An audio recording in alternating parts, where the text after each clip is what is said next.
Hi, and welcome to the video series 100 Copy and Design Tips for Smart Business Owners, where I, Jill Andrews, copywriter and web consultant, read from my own book, Making Your Website Work, Unexpected Turn of Events, 100 Copy and Design Tips for Smart Business Owners. And today we start with the tip number 1, why you should not welcome your visitors to your website.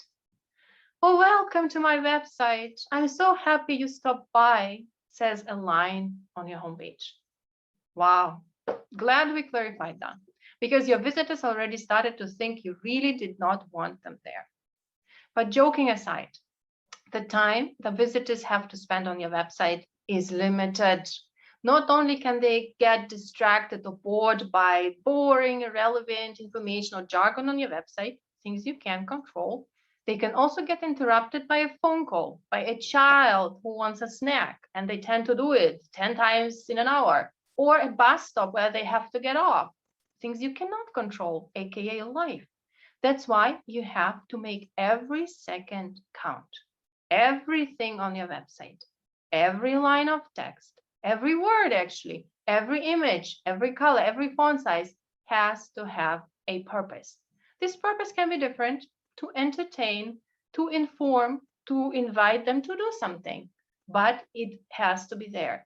If you have something on your website that does not have a purpose, you're wasting your visitors' time and your own money. It's especially true for meaningless text. Things that are implied, like welcome to my website, I invite you to look around. Want them to feel welcomed? Show them that you value their time by providing them clear, valuable, relevant information. Want them to look around? You will not believe it. There is a solution for that. It's called navigation and in-text links that link to other pages of your website. Another super typical case of meaningless text are things that do not mean anything concrete.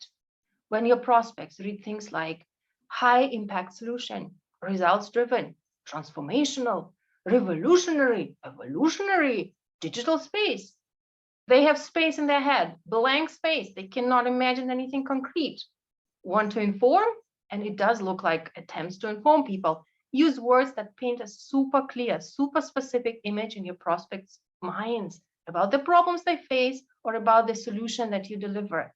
Because if they cannot imagine that, they are not going to buy it. Can't wait for the next episode to come out, or want to have all tips in one place?